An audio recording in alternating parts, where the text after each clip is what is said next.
All right.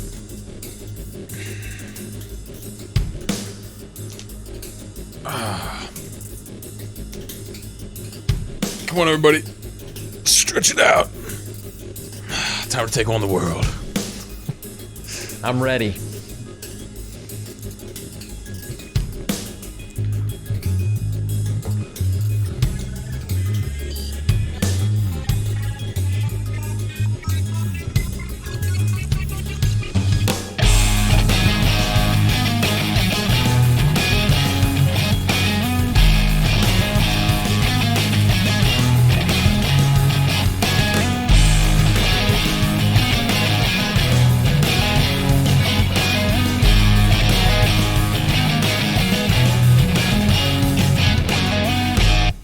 Welcome to Man vs. World. I am your host, Mark Queppet, and we are joined, as always, by Pete. Pete, how you doing, brother? I'm doing good. Hope you're doing well as well, Mark. Today, we got a lot of great stuff to talk about, so I'm just going to dive right into it. The first one is we got a story here from Drift Wrench Graham from the Self Mastery Club. He sent me this article written by a sex worker who has experienced a variety of abuse and sexual assault. However, regarding the Me Too movement, she says, quote, I would not have been able to heal without shedding my label and the narrative about what I had gone through. The label and the narrative helped me adjust to my new culture, but it also locked me into suffering. I no longer consider myself a victim, and as a result, I no longer suffer like a victim. She goes on to say, I sort of want to reach out to the people saying Me Too, and I want to tell them that it's okay to hurt, but it doesn't mean, but this doesn't have to be anything special. It can be just pain and then healing. I'm afraid that the cultural attitude that sparks Me Too will lock people into the pain. So, Mark, what do you think about this? How do you balance, because some people go through some awful stuff. So how do you balance this in your own head? Do you view yourself as a victim? How do you do this? It's a really good question. I think really what it comes down to is understanding the power of narratives. And we're going to be talking about this probably in some of the other segments today too. But the most important narrative that determines your experience of life is your narrative about yourself. And in this kind of scenario here, where it's like identifying yourself as a victim, it does some things. There is some utility to it, but then there are some serious drawbacks to it as well. So, for example, like in the sexual assault scenario, if you say that you are a victim of sexual assault and you take that to the level of identity, okay, meaning like that's how you kind of view yourself. You view yourself like when you someone's about like, tell me about yourself. It's like, one of your top bullet points is, I'm a sexual assault survivor kind of thing. That's you taking it to the level of identity. And when you do that, you do gain something. So, for example, people who identify like that, they gain access to really a sense of community with the other people who have suffered with that thing. And this is like, that's the healthy side of it, is that you can gain access to support, love, compassion, all that kind of stuff. And it can also give you permission for you yourself to maybe do the inner work of processing that experience. And this is all the good side of it. Okay. But the problem with taking that sexual assault thing to the level of identity is that, first of all, there's a temptation there. And the temptation, particularly in this day and age, is that you gain some kind of status for it. All right, like you can gain likes on social media if you talk about how you are a victim of sexual assault. You talk about how it's these horrible men have done this stuff to me.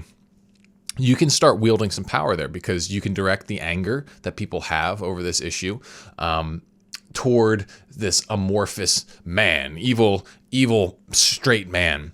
He's the problem. And then you can start basically getting attention for it, feeling powerful from it.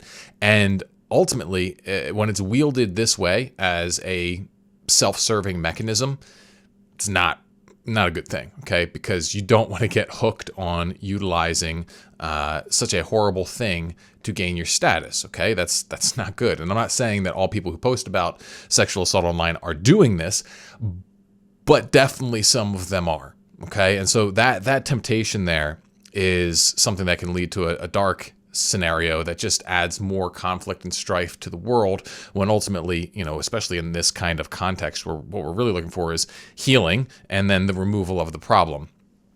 So that's one piece of it. But then there's also the negative of trapping yourself in on that, because that's, if that's how you identify yourself, is that really a thing you want to be carrying with you your whole life?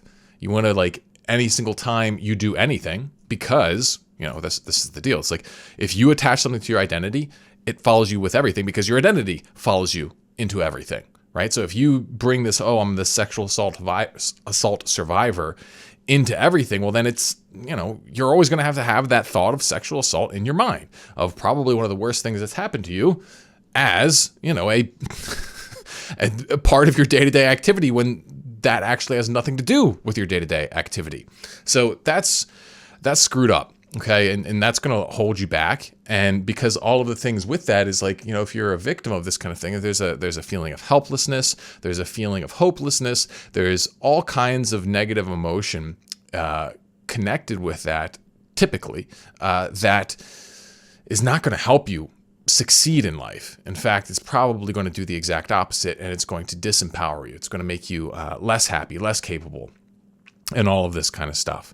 So, like, you want to be, you're probably going to want to move beyond that, right? You really are, unless you're one of these kind of like bottom feeding type people who they fell into that first trap of just like looking for that attention, looking for that power, right? Like, you'll see this with people when they have some kind of like minority status that they kind of use as their solution for everything. It's like, well, me as a minority, or me as this intersectional person, or me as someone, a sexual assault survivor, like they use it as like their lever to make you take them seriously, rather than using the quality of their ideas or their work to make you take them seriously. So that's a different kind of crutch that people can fall into, particularly online, just because, people jockeying for attention online, people will grasp at whatever tools they can. And doing that kind of stuff, I think it's a cheap way to get attention and to try and influence and persuade people.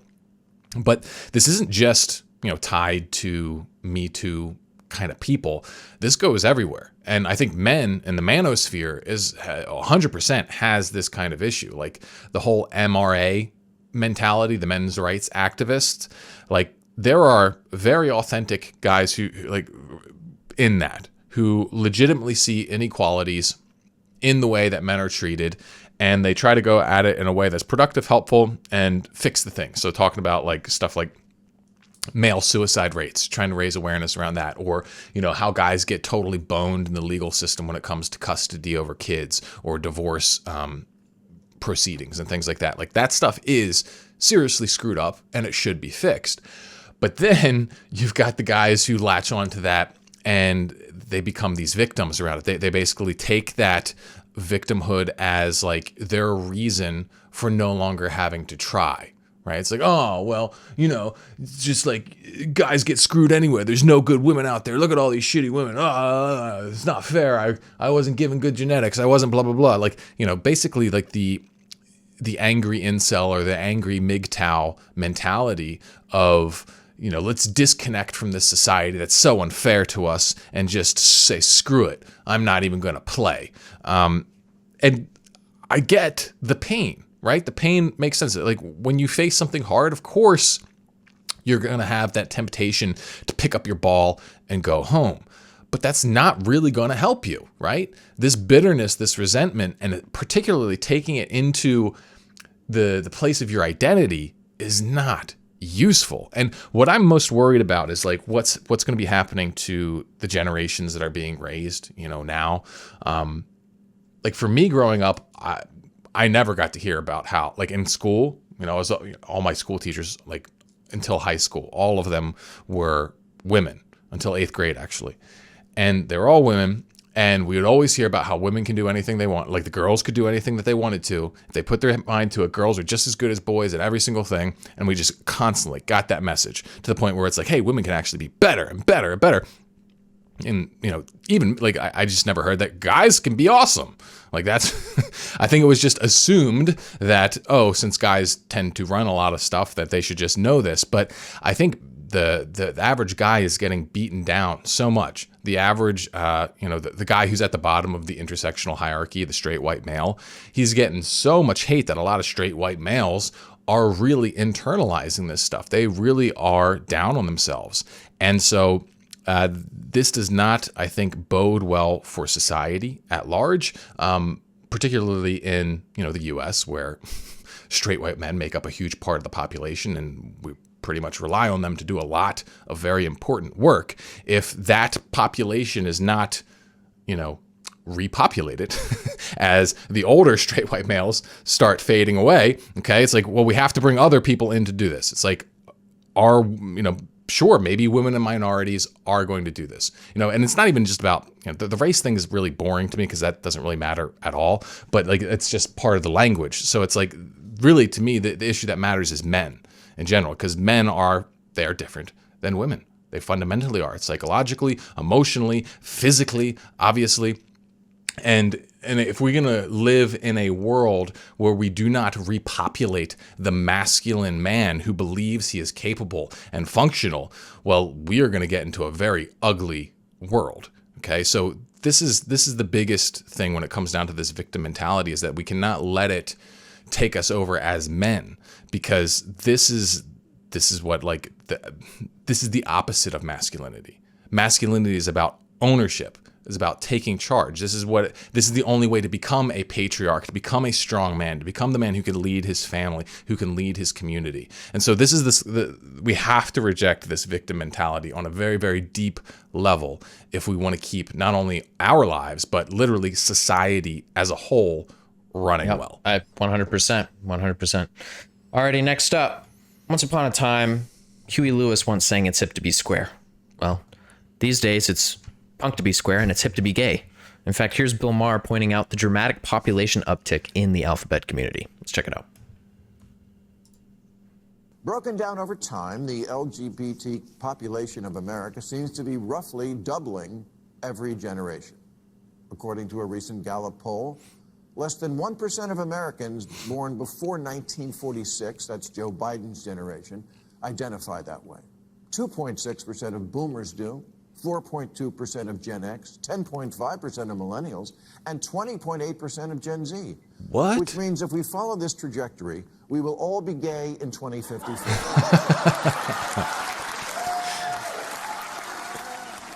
Wait a second. That's insane. I cannot believe 20% of Generation Z identify like that. That's crazy. One in five? Man. Whoa. I had no idea it was that far along. So, I mean, this goes with like what I was just talking about in the previous segment about identification and the bad reasons as to why someone might do that.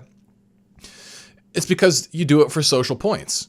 That's why people do it. Is they want the social currency of having this exclusive title attached to them, which grants them some kind of privileges or immunities or something like that. And believe me, I get it. My life would be a hell of a lot easier if I identified that way. There are entirely different marketing channels and opportunities that would become instantly opened to me.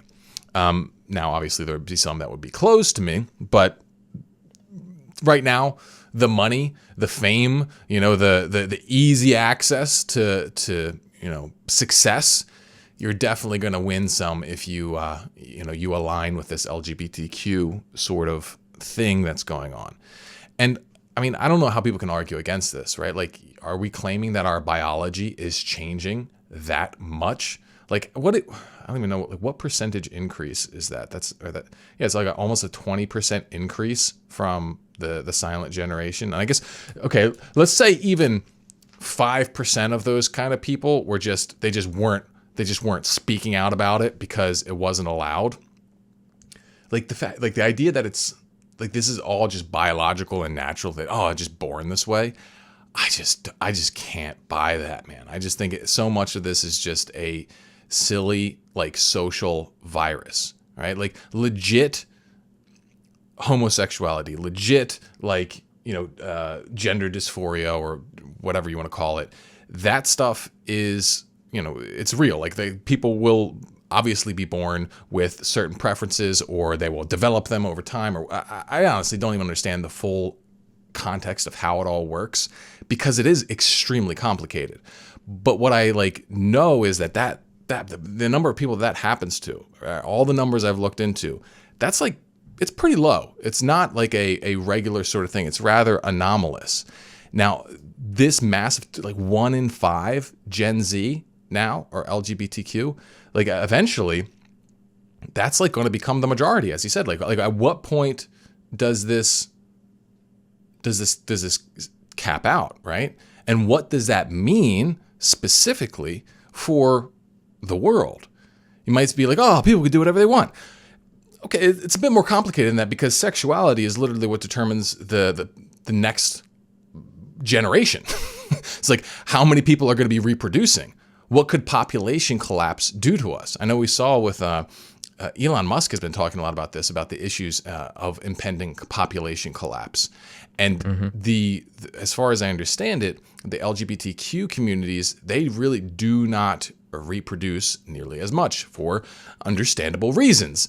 Now, obviously, right. they they can get surrogates and all that kind of stuff, but in general, that's not happening nearly at the frequency of what our previous generations did in terms of reproductive rates and all that kind of stuff. So I don't fully understand all of the implications of a population collapse, but I do know from what I've looked into it that it's pretty bad. It could be really rough for us economically, where, our generation in particular, I don't know how, I'm not sure which one's going to get hit the hardest by it, but eventually, our way of life is going to have some very drastic changes if this sort of stuff keeps up. So I don't know, man. It's just a weird thing, and it seems far from me, because that's not really a part of my life or anything like that. But you can't help but look at the trends and be like, well, what about the basic functions of life? Where does that go? How does that fit into things? And my hope is that a lot of these Gen Zers, is that when they get older, they just simply come back to what is true.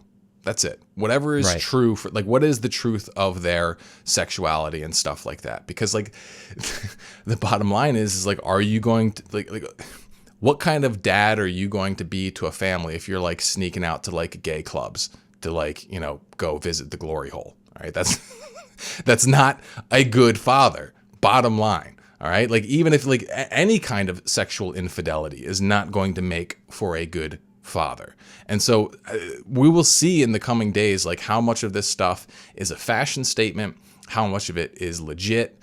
And I'm not super hopeful on that front that we really settle into something healthy and happy. I think that a lot of these people who play into this stuff, they're going to have a tremendous amount of suffering ahead of them as they come to terms with who they are, how they've spent their time, and in particular, probably most painfully, especially for the women, but it will be for the men too, is that their failure to create families. So we'll have to see what happens. Yeah, man. And it's interesting because I said, it's hip to be gay, but the reality is gay is way out of style. Right? If you're gay, you're basically Mormon, is the bit that Bill Maher used, and it's true. And he goes on to say, it's a regional thing. So it really does ask the question, well, why is this the case? That in Hollywood, you go to a dinner party with a bunch of famous people and they all have a trans kid. But in Ohio, there's no trans people at all in the entire state. Why is that the case? Is it really just being suppressed, or is it a cultural thing? Is it a bit of both? I think it's probably a bit of both, but I think it leans pretty heavily to the cultural influence, personally. Yeah, for sure. I mean, the trans kid thing is just, in my opinion, child abuse. They should not be doing that kind of thing. But I mean, that's an interesting conversation, because there is if you wanted to get into the nuanced debate about it, there is more to it than just saying, oh, you shouldn't do that. Like I can see how from their perspective, that's just bigoted, racist, sexist or whatever. But you got to get into the bigger context of like, okay, well, what are you setting this child up for? Is it fair for you to set them up for it? And I think setting them up for that kind of stuff is not fair to them. You should, either ignore it or raise them according to like, match their sexual gender, or what is it, their sex with their gender until they explicitly decide that that's like not what they are. And even then, I would argue that you probably shouldn't indulge it either. So it's it's a shame. People are being lied to on a mass scale, and it sucks to see, but it'll be interesting to see how the future moves forward. Like you said, there's a lot of factors that could really change that in one generation's time. So it'll be interesting to see how it unfolds. Yeah, and like with when I was talking to, just bring it back to masculinity, since obviously this is a show for men. When I had my last interview with Jack Donovan, he's a gay man, and he's very interested in masculinity, all that kind of stuff. I actually had no idea he was gay, like, when I first like read all of his work and that sort of thing. But what's interesting about the traditional gay culture is that they're actually obsessed with masculinity. Like that's right. That's because that's what they're attracted to in a lot of ways. Right. But this new kind of like rainbow strain of things is very hostile to masculinity, unless you're doing it in a way that's kind of funny and absurd, where you have like this, 100-pound woman who's trying to be, tough and manly. And it's just like, okay, yeah, you can play that part, but are you really built for the role? And maybe I'd have plenty of lesbians mad at me for that, but then it's just like, I don't know, go do a push-up test, do a pull-up test. All right, let's see you compete against other men in a male-dominated field that's based entirely on performance. Let's see how you do, because men and women, they're just built different, and men are built for certain kinds of work and competition. And so it's like that kind of energy. That's what I think I'm most worried about, having that fade out in the world, because that so much of the world just runs on that shit. So if we're gonna lose that, then basically what I think is going to happen is we will just get taken over by whatever the most masculine culture is. Like, if China right now, they're trying to reinforce masculinity in their men, their male population. We'll probably get taken over by China. If we just got like, a country of very effeminate people, like, we're screwed. Like, how would we stop them? Like, oh, stop it. Like, it's not going to work. So I don't know. Just take a trip down to the southeast corner and you'll feel a lot better about the state of our nation. Trust me. What do you mean? Masculine. In terms of masculinity, it's very dried up where I live here in California. Yeah. And in a lot of America, but there's still pockets where you got the real deal, still living. Alrighty, next up, here's why Rich Roll thinks the slight edge approach is BS. I love that, try to be 1% better every day mantra. I think that's cool, but it actually isn't true. Like, no. I don't think anybody gets 1% better every day, because improvement is not linear, let alone exponential. I think a better way to think about this is to just, first of all, create a hierarchy of needs. Like, what is most urgent? Like, where is that limited bandwidth, time, and focus best invested that will be this fulcrum to leverage the most change? Because you can't do everything. And if you set yourself up to do too many things, you're going to fail. I love that. Who is this guy? Rich Roll? Yeah, he's got a podcast. That's pretty big. Okay. Well, he's got great style. Look at that. What is that, like felt or something? Very interesting. I don't know. I got to get me one of those. He does, though. So I agree with him that like the 1% better idea is not the best strategy. Like, it's beautiful in theory and it's nice as a kind of ideal that you strive for, because I think practically what that actually amounts to when you practice this is that you just focus on making just a little bit better, and that makes it a simple thing in your mind. It makes it non-threatening. It makes life progress seem like, doable. It's like, oh, I just got to be 1% better. Well, what would that look like today? Maybe it means that I just get this extra task done, or maybe it means that I don't eat all those cookies or something like that. And it lets you kind of grab the low-hanging fruit and feel good about it. And think and step into the narrative, as long as I'm grabbing this low-hanging fruit of improvement, well, then I'm just going to keep getting better and better. And that's all I need to do. It's never going to get much harder than this. And in some ways, that is true. Okay, that's great. And you will continue to see, results from this. The issue is when you're trying to make bigger changes in your life, or you need to make bigger changes in your life, where just 1% better is not going to cut it. Like your business is failing, but and you need to completely overhaul what you're doing. 1% better is not going to do it. You're going to go bankrupt before that 1% actually pays dividends. Okay. Additionally, for certain things that are particularly difficult to maintain motivation around, like say diet change or whatever. All right. Where are you going to get the motivation to keep eating and exercising 1% better every day? It's going to be very difficult because, just 1% better for 2-3 weeks might amount to just a couple of pounds. And a couple of pounds is probably not going to be super motivating. So your motivation to keep doing this work, continuing to make these little sacrifices, it's going to dry up. And you're not going to have anything to keep feeding that fire. So my recommendation, and I don't know if this video will be out by the time this posts or not, but basically in the next Man on Fire, I talk about the alternative approach to this. And the idea is that you have to focus on big chunks of change at once, which I'm calling crucibles. Basically, you need to have these challenges. And these sort of challenges that drive all of our personal development. Sometimes these challenges are thrust upon us by what happens in our life. Like maybe you get sick, or you have a relative dies, or maybe you get your heart broken, or maybe you have a really tough coach, or maybe you go on a certain kind of adventure that was pushed you to the limits. Basically all of our personal growth happens in these big leap periods where we step into a significant challenge that we were highly motivated to overcome. But the power comes from when you learn how to take these on voluntarily. So the goal isn't to just get 1% better. It's to massively improve one big area of your life. And you do this in a concentrated, focused block. So quitting porn is a great example of a crucible for the modern man to get started with. It's one big, massive change that when you do it, it acts as this lever, like what he was saying, to then make additional changes. But the construction of this kind of stuff is nailing the right way to set it up can be a little bit tricky, which is why I made a whole video in the Man on Fire series about it.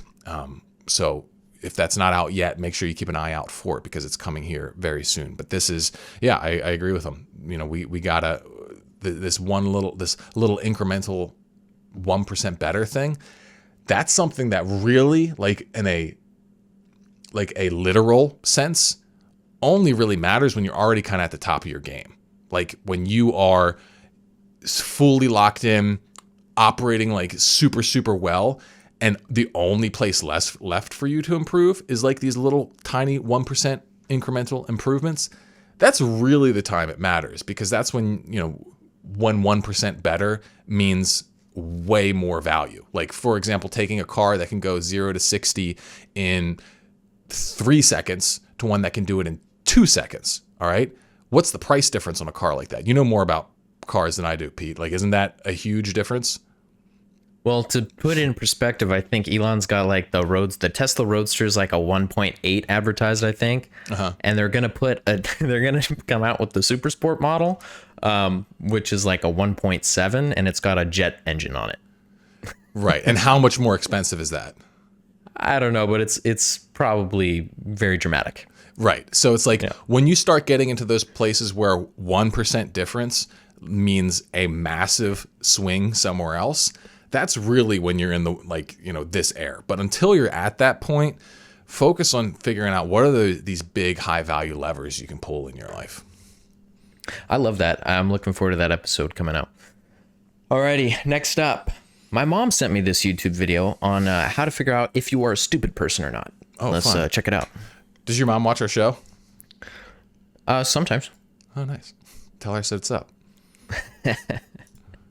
One variable is, are you causing benefits to other people or are you causing losses to other people? So that's the first variable. So this is a way to tell if you're intelligent or not, right? Okay. Exactly. Okay, so.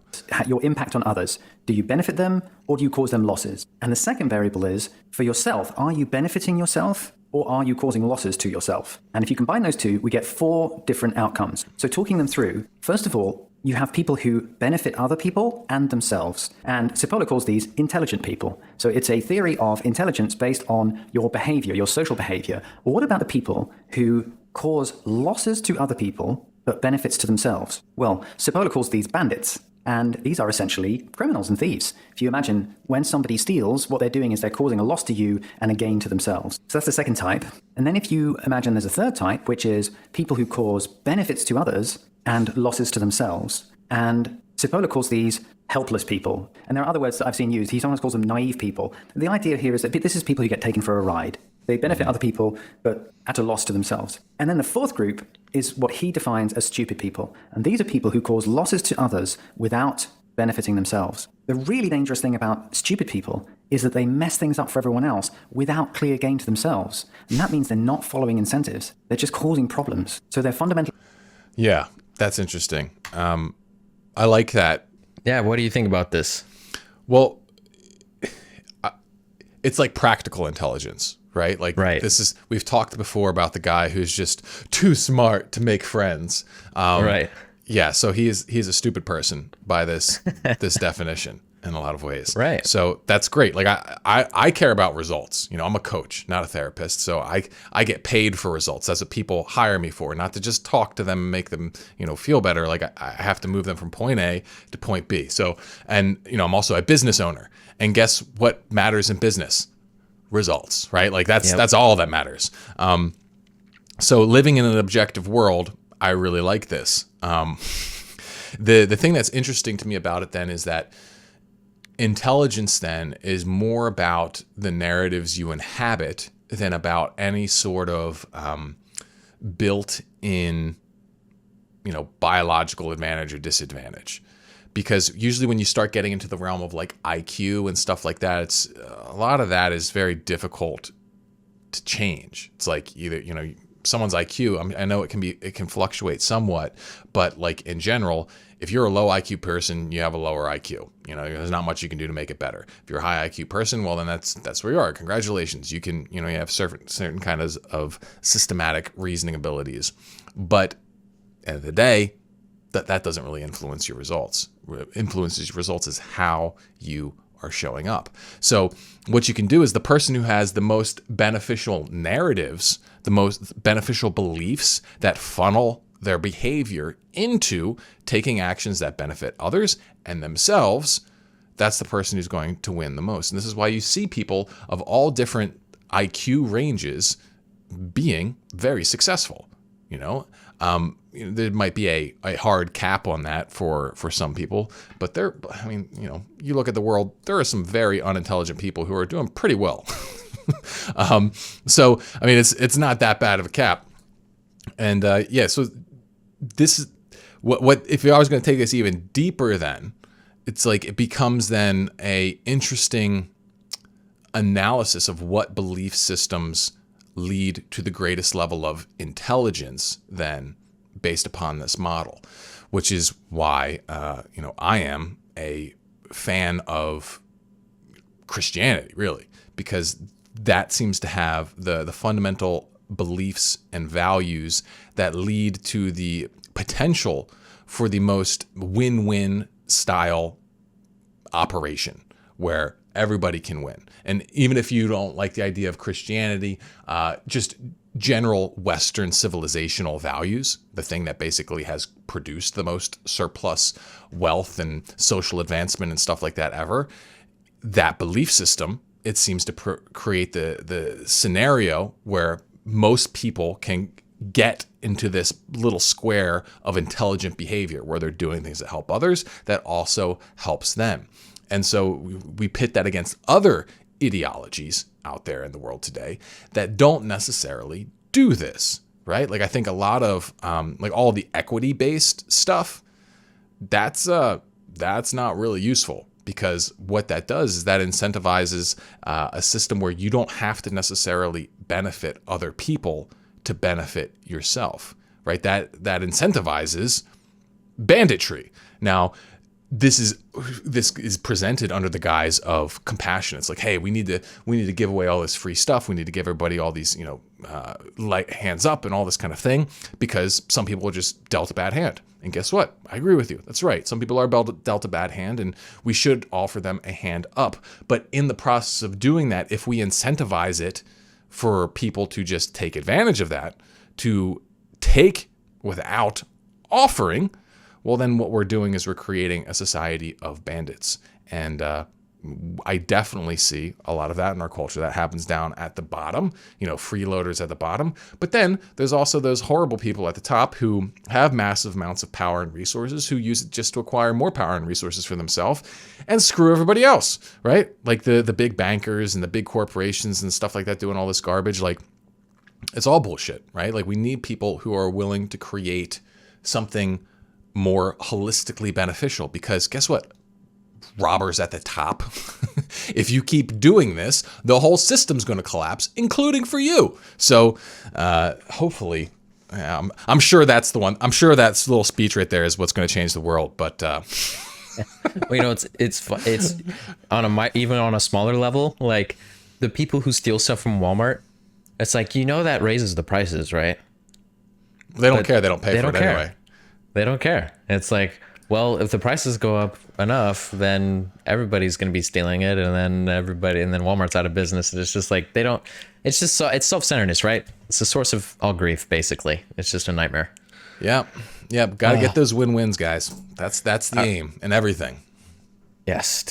Amen to that. All right. You recently tweeted out, making friends, networking, and knowing how and when to grease pockets is a skill set that will always be profitable. With your endeavors, with taking Twitter more seriously and getting back into doing interviews, I'm curious to know if you're willing to share any insights you had on how to network exactly. Sure. So I think there's a couple of sides to this. The first is just the human side of life is way better with friends. Bottom line, okay? Life is so much more fun when you have peers to do stuff with. And so me as an online content creator, coach, etc., I just find it deeply rewarding to connect with other guys who are in a similar sort of space, who are out there making content, who are out there trying things, who are running their own businesses, that kind of thing, because there's no one else in my life, in my natural personal relationships, that does anything like what I do. So by reaching out and making those kind of connections, it's just awesome. It's just great to have that sort of network, okay? And so part of this is just make friends. Making friends is fantastic just for yourself. But if we're going to get into the practical benefits of it, it's like, well, you can help them out and then they can help you out.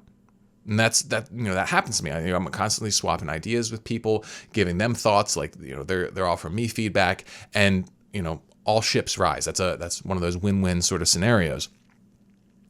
But like, and how to actually do this is pretty simple, right? You just find people who are online, who are doing similar sorts of things as you, or interested in similar sorts of things as you, and you just DM them. You just reach out. Maybe you start commenting on their stuff. Okay, like this is fine. This is normal. This is good stuff. And then, like, maybe for you, some of you guys out there, it's like, especially young guys. Okay, maybe you're not able to afford access to the self-mastery club or something like that. Well, get a group of other guys who are young like you, who want to get into self-development. Maybe you want to quit porn together. Maybe you have like an accountability call with each other, like that sort of thing. Like, it doesn't take a lot to do this sort of thing.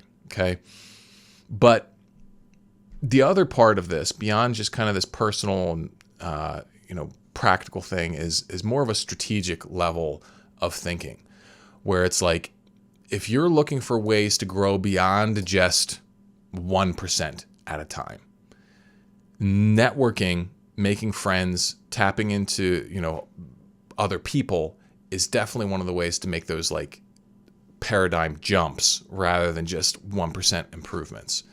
Because like, you can Like, I'll just give you an example. So, for example, with when I did the brute de force interview, he's had a great chat with him. His audience liked it. My audience liked it. And then I did a Twitter space. His audience liked it. My audience liked it. I gained almost 500 followers on Twitter from doing that. Okay. And I went from like 2,500 to 3,000. And that is a huge jump.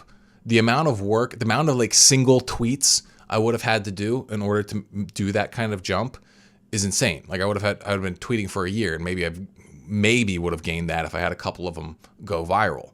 But by just going to where I could find some sympathetic eyeballs, some people who might be interested in my stuff, and making a collaboration, doing something together, making something that served both of us, boom, big jump. This is how I actually got my career started in a lot of ways. Was I started posting on the NoFap subreddit back before it was like, you weren't allowed to do self-promotion because no one else was willing to actually do the work at the time, put their face on quitting porn and that sort of thing. I was able to do it. And then I just reached out and started talking to Alexander Rhodes, the guy who runs NoFap, who created the brand. And I ended up becoming the head coach of the NoFap Academy.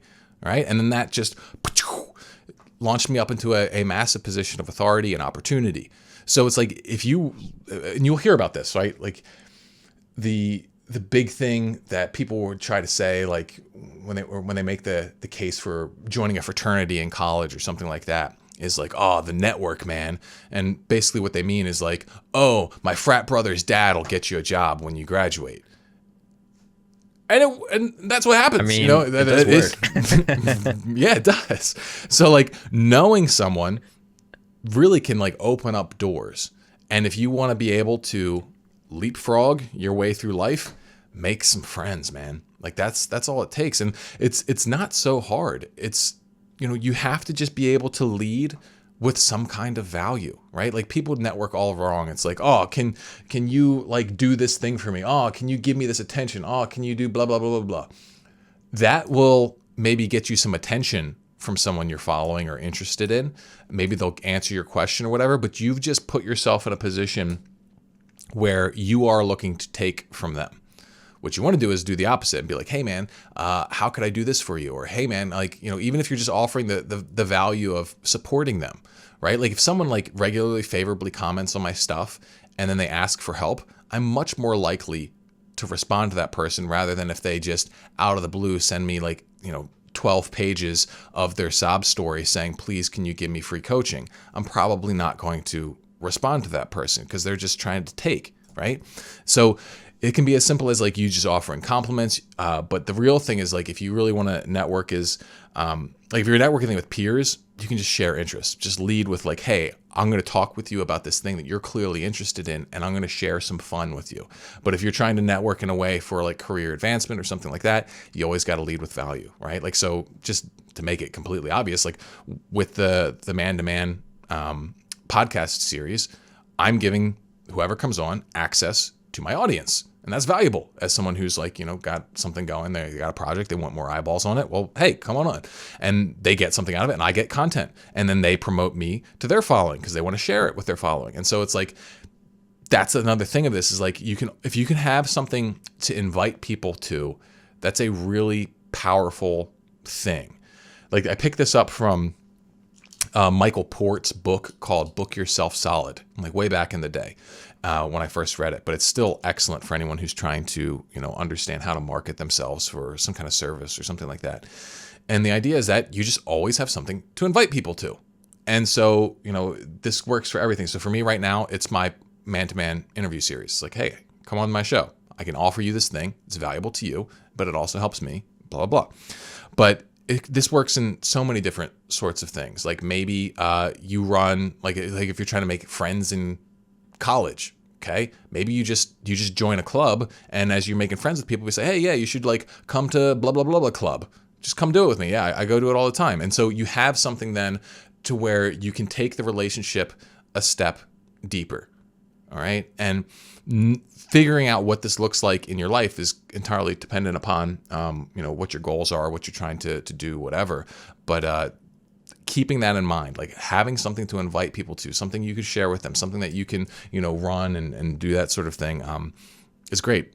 So what do you think? The other piece I didn't hit on here is the greasing pockets, which also is very, very important to know when to do. Because sometimes you don't just have a good trade for someone. Okay. Sometimes you don't have something that they want. And you have to know when it's time to pay for that thing. And sometimes it absolutely is worth paying for that thing. So maybe you're trying to grow a brand. Maybe what you want to do is you want to go to some of the top players in that industry and you say, hey, I'll pay you this much for promotion. It's basically just buying advertising, but it's worth doing. All right. You can absolutely do that kind of thing. Another thing is, even if you just play the connector, where like you offer to be like, hey, I will introduce you to this person who's got this kind of power. Are you interested in that? Like being able to play that connector role is also a very valuable thing to do. But I mean, I'm getting into a bunch of different strategies here, but just to open up your guys' mind around the power of networking, internet makes it so easy to do. You just have to develop some savvy about how you approach it, what your angle is on doing this kind of stuff, how to write cold emails, DMs, and that kind of stuff. If you learn how to do that, you learn how to get people to pay attention to you. Like maybe sometimes the right move is you send people a gift basket, with some kind of present that they really like to get them to look at your proposal, right? Like these kinds of things have been used in marketing for forever, and they will continue to be used for forever because this is not something that will ever go out of style. You learn how to, like as I said in the tweet, learn how to make friends, network, and know how and when to grease pockets, i.e. to pay people. There's not really there's no ceiling then for your advancement. It's just about knowing how to make those relationships that will pop you up. That's awesome, man. Guys, thanks for making it to the end of the podcast. I appreciate it. I'll see you next week. Mark, is there anything else you want to say to the people? No, my friends. I think this is a fun episode. Make sure you guys send us anything you want us to check out in this podcast. If you got any clips, you got any news stuff happening you want us to comment on, make sure you send it to us either in the comments or on the Self Mastery Club if you're a Self Mastery Club member. If you're not a Self Mastery Club member, well then get your butt in there, man. Come on. Because like what we're doing, we're sending this out to the email guys now. So guys, come on. Self Mastery Club is where it's at. That's where you're going to get the full experience. That's where you're going to get the best tools available for leveling up in life as a man. So get in there. Just check out the link in the description below. Watch the Manhood Mastery training, and we'll see you in the club. All right. Ooh-yap, everybody. Peace.